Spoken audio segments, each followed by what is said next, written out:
নমস্কার, আমি সুপ্রিয়া। সকলকে স্বাগত জানাই। আজকে বিপত্তারিণী পুজোর জন্য আমি একটু সুজির হালুয়া বানিয়ে ফেলছি, সেটাই আপনাদের সাথে শেয়ার করছি। আমি জানি সবাই আপনারা বানাতে জানেন, তবুও ভাবলাম একটু শেয়ার করি। তার জন্য আমি 2 কাপ মতো সুজি ভালো করে ঘি দিয়ে ভেজে নিচ্ছি। তার আগে দেখলেন তো কাজু কিশমিশগুলো একটু ঘি দিয়ে ভেজে রেখেছিলাম।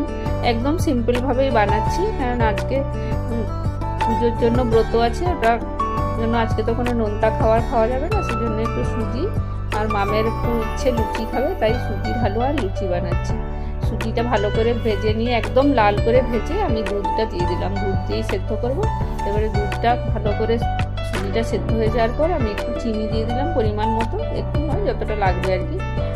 চিনি দিয়ে এবারে ভালো করে নেড়ে চেড়ে একটু টাইট করে নিচ্ছি, এবং জলটা একদম যাতে দুধটা মরে যায়, জল যেন না থাকে, এভাবে নাড়তে নাড়তে একটু আঁচটা কম করে নিয়েছি গ্যাসটা। এবার গ্যাস কমিয়ে আস্তে আস্তে নেড়ে নেড়ে এই যে একদম যখন টাইট হয়ে গেছে তখন কাজু কিশমিশটা আমি দিয়ে দিলাম। এবারে কাজু কিশমিশ দিয়েও আর একটু নাড়াচাড়া করে একটু ঢাকা দিয়ে দেবো। ঢাকা দিয়ে এবার একটুক্ষণ পরে যখন একটু হালকা ঠান্ডা হয়ে গেছে তখন আমি একটা প্লেটে সাজিয়ে নিচ্ছি। প্লেটে দিয়ে একটু পিস পিস করে নেব, তাহলে খেতেও সুবিধা, দেখতেও ভালো লাগে।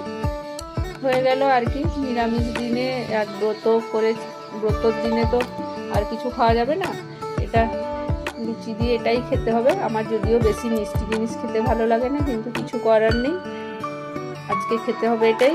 আর আপনাদের সকলের মায়ের কাছে প্রার্থনা জানাই আপনাদের সকলের জন্য, মা যেমন সকলের মঙ্গল করুন, ভালো রাখুন, আপনারা সুস্থ থাকুন। দেখা হবে পরের দিন।